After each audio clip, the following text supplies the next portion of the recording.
Père éternel, merci. Merci d'avoir permis à ce que nous puissions nous lever encore ce matin. Il est évident, comme le dit Ésaïe 50, verset 4, chaque matin, tu nous ouvres les oreilles. Tu nous ouvres les oreilles afin que l'on entende comme devraient entendre les disciples. Non seulement tu nous ouvres les oreilles, tu mets également des mots dans nos bouches pour que nous puissions parler comme devraient parler des disciples. Pour que nous puissions déclarer des choses qui viennent de toi, notre Créateur. C'est pourquoi, Père, nous nous tenons devant toi. Car devant toi, nous sommes transparents. Devant toi, tu vois tout ce qui se passe à l'intérieur de nous. Nous nous exposons devant toi, notre Créateur, car tu nous connais à fond. Merci encore une fois de plus ce matin, car nous voulons prier pour notre destinée. Il est vrai que tu as toujours eu des projets merveilleux, comme le dit Jérémie 29, au verset 11. Tu connais les projets que tu as formés pour nous. Ce sont des projets de paix et non des projets de malheur. Tu as une mission précise, une mission spécifique. C'est pour cette raison, Père, connaissant cela à l'intérieur de notre être, nous reconnaissons que rien n'arrive au hasard.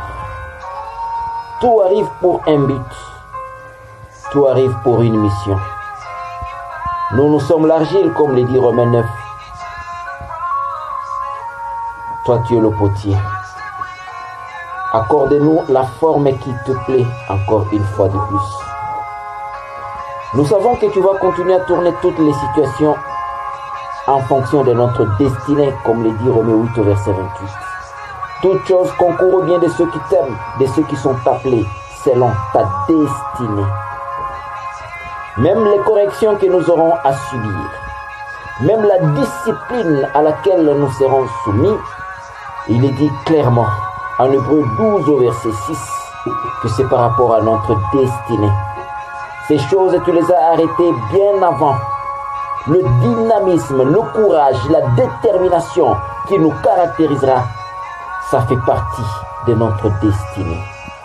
Toi, Dieu, tu vas continuer à produire le vouloir et le faire selon ton bon plaisir, comme le dit Philippiens 2 au verset 13. Nous te bénissons, Seigneur, car ce n'est pas nous qui t'avions choisi, comme le dit Jean 15 au verset 16, mais c'est toi, Dieu, qui nous a appelés selon ta destinée. C'est toi, Dieu, qui nous a aimés. Merci encore une fois de plus, ô Éternel, de ce que les choses que tu décides dans l'éternité finissent par s'accomplir avec précision. Le hasard n'existait pas tout simplement. Tout ce que nous connaissons aujourd'hui avec précision était arrêté, décidé, prémédité par toi. C'est pourquoi il est dit en Habakkuk 2 au verset 3 que c'est une prophétie dont le temps est déjà fixé. Elle marche vers son terme, elle ne peut pas mentir. Si les choses tardent, soyez patients, car ces choses s'accompliront. Ces choses s'accompliront certainement. Oui, Père, merci. Est-ce que tu vas continuellement t'exprimer encore et encore? Nous voulons nous soumettre à ta correction, comme le dit Hébreux 12. Nous voulons nous soumettre à ta discipline.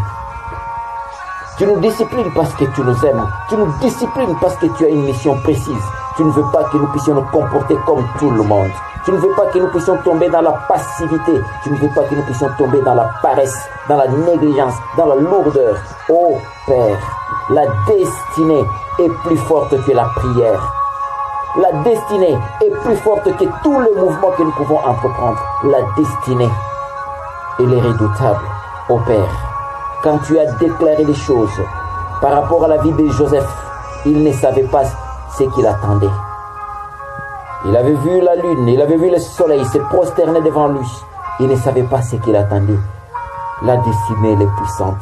La destinée s'impose. Oh Père, tu vas davantage planifier les choses en fonction de notre destinée. Tu n'as jamais eu besoin d'un conseiller. Comme le dit Romains 11 au verset 33, ô profondeur de la richesse, de la sagesse et de la science de Dieu, qui a connu la pensée du Seigneur, qui a été son conseiller, qui lui a donné un premier pour qu'il ait à recevoir un retour. C'est de lui, c'est par lui et c'est pour lui que sont toutes choses. Ta destinée pèse plus que tout. Nous allons nous soumettre à cela encore et encore. Au nom de Jésus-Christ.